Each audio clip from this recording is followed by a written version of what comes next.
Mellow greetings, everybody. My name is James. I'm from the internet. Today we are going to be talking about charitable giving. Now, in recent months, we've covered a number of stories headlining just how bad it is out there and how there are more people in the United States of America right now in need than perhaps at any time in the history of the country. Between the pandemic, the economic downturn, the government shutdowns, business closures, there just isn't enough work, enough money, and enough revenue to go around, and people are falling through the cracks. Government has not been able to fix the issue by itself. Corporations have not been able to fix the issue by themselves. Working together, they're slowly chipping away at it, but frankly, it's not nearly fast enough or not nearly total enough to take care of what needs to be taken care of. And this is where charitable giving and local charities step in to fill the void. Now, more often than not, in the world of philanthropy or charitable giving, the larger issue is usually matching up the money with the need with the people who actually get the work done. And for the overwhelming amount of wealthy people who donate money to a charity or a cause simply because they have to donate X number of dollars to get their maximum tax deduction for the year, it's normally just scribbling a check to some random large NGO or charity, or maybe where they went to college 80 years ago and they're going to write them a check so they can build a 19th tennis court, yet somehow this is a tax deductible charitable thing. I don't really understand the ins and outs of the full taxation system, but what I do know is that there is an enormous difference between people who play philanthropist and people who do the work to get money and resources to the people who are most in need. So today, I want to take a look at a tale of two different charitable donors and how they are trying to help. MacKenzie Scott's remarkable giveaway is transforming the Bezos fortune. As MacKenzie and Jeff Bezos, the couple's donations were mostly unremarkable. Then came a divorce and her $6 billion gift, a true feat which upstaged her ex-husband, who has pledged big numbers but has been slower to spend. Now, before we go any further, yes, I am aware of the fact that the Bezoses built their entire enormous fortune off the backs of the working poor and a constant, never-ending supply of billions of dollars in government subsidies. And yes, I am aware of the fact that these two people did not work 138,000 times harder than everybody else, and that's why they have all that money. Yes, I am also aware of the fact that taxation rates are absolutely horrible and that they're only paying 11% on their, quote, wealth, while only paying taxes on their income, which is zero. I get all that, and these are all valid conversations to have. However, for the purposes of this conversation, I just want to focus on the difference between people playing philanthropist and people who are actually doing the hard work to get resources to people in need. Jeff Bezos' decision on February 2nd to step down as chief executive officer of Amazon.com could shake loose a lot of money. The second richest person in the world, he's worth almost $200 billion, says he plans to spend more of his time on philanthropy. If he does so, he'll be following the model of John D. Rockefeller, Andrew Carnegie, and Bill Gates, all of whom got serious about their giving only after they stepped back from their businesses. Oh, no, don't worry. I'm not going to let that one slide. I promise we'll get back to Bill Gates, but let me continue. Bezos has been a billionaire since the late 1990s, and people have been asking for almost as long how he'd give some of that wealth away.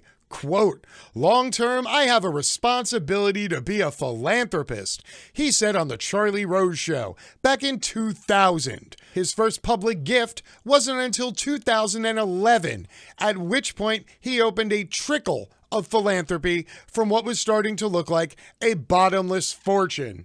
Technically, it's not bottomless, it's just a question of how much wealth you can extract from everybody and the government until there's no wealth left to extract. Now about $7.2 billion of the Amazon fortune has been given away, but the largest chunk has come from Bezos' ex-wife, MacKenzie Scott. Since their divorce in 2019, she's become one of the most consequential philanthropists of her generation. Scott, who now controls 1/4 of the former couple's combined wealth of more than $250 billion, gave away almost $6 billion last year to working charities, organizations that do good on a daily basis rather than just steward philanthropic money. Again, there is a very, very important distinction between people who donate the minimum amount that they have to every year for their maximum charitable contribution for their taxes, and they just take that money and they put it into like a philanthropic hedge fund, and some master philanthroper just gives it away to other wealthy people's wealthy charities, and it's a whole cottage industry based on wealthy people giving money to other wealthy people and the fun toys that they all collect and share an affinity for. That's probably a record annual distribution for a living person, says Melissa Berman of the Rockefeller Philanthropy Advisors. As notable as the size of that pile was where it went, to small charities and institutions, such as historically black colleges that are often passed over by big givers. Meanwhile, Jeff Bezos made a commitment in 2020 to give away $10 billion to fight climate change. There's no particular deadline for spending that money, but in November he announced the first $791 million worth of grants to outside organizations. Over his lifetime, he's distributed about $1.4 billion, including about $200 million donated as a couple with Scott. Bezos has indicated that he wants to give the money away thoughtfully to maximize the impact, though one could argue, and many do, that the problems his billions could help to address leave no time to waste. Now, one of the many large problems that you get with the uber wealthy is that they have so much money that they literally play God. They're like, oh, look, I've extracted all of this wealth from billions of people, and now there are billions of people who are poor. I know. I will give some of my billions away. Let me ponder. Who is most deserving to have a shilling from my fortune? And then they sit around and they dick and dither until they die, and all their money just ends up going into an estate. Why? Because they're more interested in playing benevolent philanthropist than they are at actually giving their money away. Remember, these are people who spent their entire life hoarding as much money as possible. Bezos and Scott's split shows how the personalities and priorities of the very rich affect how charities work and who gets help. Complicating it all is the source of their wealth. Amazon's labor and environmental record has been harshly criticized by some of the same activists that Bezos and Scott have funded. Meanwhile, their wealth is compounding even faster than they're giving it away. Last year, the combined Bezos and Scott fortune, held largely in Amazon stock, grew by $97 billion. As the world reeled from the coronavirus pandemic and lockdowns threw millions out of work. And here is where we cycle back to Bill Gates. I'm just going to point out that Bill Gates proudly announced that he is just going to retire, and all he's going to do is he's going to work to give away 80% of his personal fortune. And that's all he's doing now. 365 days a year working on philanthropy. Guess what? He's fucking giving the money away in such little amounts and so slowly that his money is making money faster than his money can give money away. That's how you know you've amassed too much money. Here's a look at how Bezos and Scott have approached their philanthropy as they've gone from mere billionaires to owners of one of history's great fortunes. Climate change is the biggest threat to our planet, Bezos says in an Instagram post, promising $10 billion to start what he's calling the Bezos Earth Fund. Without elaborating on details, he says he'll fund scientists, activists, and non-government organizations. At the time of the announcement, none of the money had been put to work yet. That's right, Jeff Bezos is so interested in saving Earth, he made a charity and called it the Bezos Earth Fund.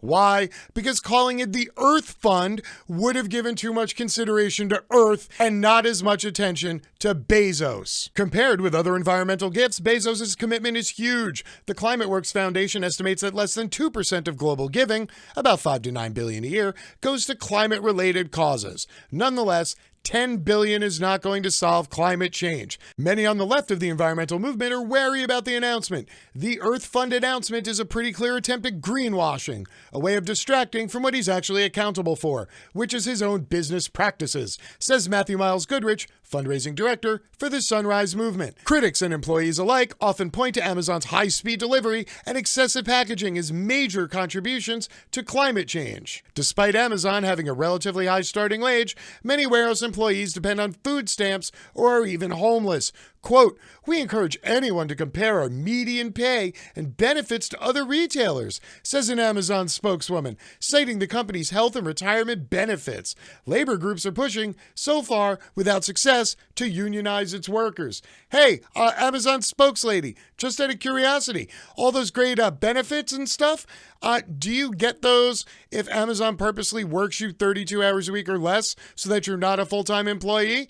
Yeah, holler at me, let me know. If Bezos' goal is to end climate change, he probably could. The question is, with an undertaking such as that, how much time, how much effort does he really want to put behind his giving? And so far, he's really trusted established organizations to carry out that work for him, so he's not offering a new idea or a new solution. No, the only thing new about rich old white dude donating money to large organization is that he passed it through a charity that he named after himself rather than naming it after some other old rich white dude. Now, while Jeff Bezos was publicly wanking it to his own benevolence, in which he announces he's going to give away money, but doesn't actually do shit, his ex-wife, she announced that over the last several months, she's given away a total of $1.7 billion to 116 different organizations with a wide range of focus areas from racial equality to LGBTQ rights. Scott initially intended to keep her giving private, according to two people whose organizations received gifts. Quote, "I was completely prohibited from telling anybody who the donor was," says Eliza Byard, executive director of GLSEN, an organization that supports LGBTQ students. Quote, "I wasn't even in a position to tell my board who this person was." Why? Because she wasn't grandstanding. She was legitimately trying to just give money away to marginalized people in need. According to her blog post on Medium, Scott decided to share what work she'd been doing, in part as a response to the events of the first half of 2020, an apparent reference to both COVID and police violence against Black people that inspired nationwide protests. Quote, "My own reflection after recent events revealed a dividend of privilege I'd been overlooking. The attention I can call to organizations and leaders driving change," she wrote. Philanthropy experts are impressed, noting that the cash she sent out went directly to charities rather than sitting in a foundation. The money hit the streets. Scott also seems to have absorbed a common critique of philanthropy, that it often involves a few wealthy white donors telling the rest of the world what to do and taking their time to decide where to give. "You've got to trust people who are on the ground doing this work," says Edgar Villanueva, founder of the Decolonizing Wealth Project, whose Liberated Capital Fund tries to steer dollars to promoting racial equality. People often say it's hard to give billions of dollars, but Scott's donation weakens the case that giving away billions of dollars is difficult. She showed it can be done. Her gifts were unrestricted. That says, we trust in the leadership of the organization and we believe in your programs and know that you will use this support to continue fulfilling your mission. Just 4 months later, Scott announced that she'd given away another $4.2 billion, setting an unprecedented pace for giving. On Medium, Scott says she asked her team to figure out how to give away her money faster, something that people like Elon Musk and Bill Gates and apparently Jeff Bezos still haven't figured out yet. But MacKenzie Scott and her handful of friends that she picked somehow found a way to make the impossible possible. Since both of those announcements by his ex-wife, Bezos has announced that he's stepping down and he's going to spend more time trying to figure out how to maybe give away some of his ludicrously, overwhelmingly vast fortune, literally all of which was collected off the backs of working class and poor people mixed in with 2 decades of billions of dollars of government subsidies. Now, of course, there is a much larger question to be answered here, which is how the hell do we fix a horrible system that allows two people to accumulate nearly half the wealth in an entire country to the point where their career has to be finding inventive ways to somehow give away all their money before they die because the system is built in such a way that their money makes more money than they can literally throw out the window of a moving vehicle while driving at 100 miles an hour. Now, I don't know if we're ever going to have that conversation or if this problem is ever going to get fixed. But what MacKenzie Scott is doing currently, and the pace at which she's doing it, is going to at least start to make a dent. Hopefully, other people who have accumulated ludicrous amounts of wealth off the backs of other people will somehow see this as an example and rise up and join her rather than continuing down the path of giving away their old-timey fuck you money to their old-timey old white charities that benefit nobody but a handful of their old wealthy friends. Until next time, my name is James, I'm from the internet, and I am out. Peace.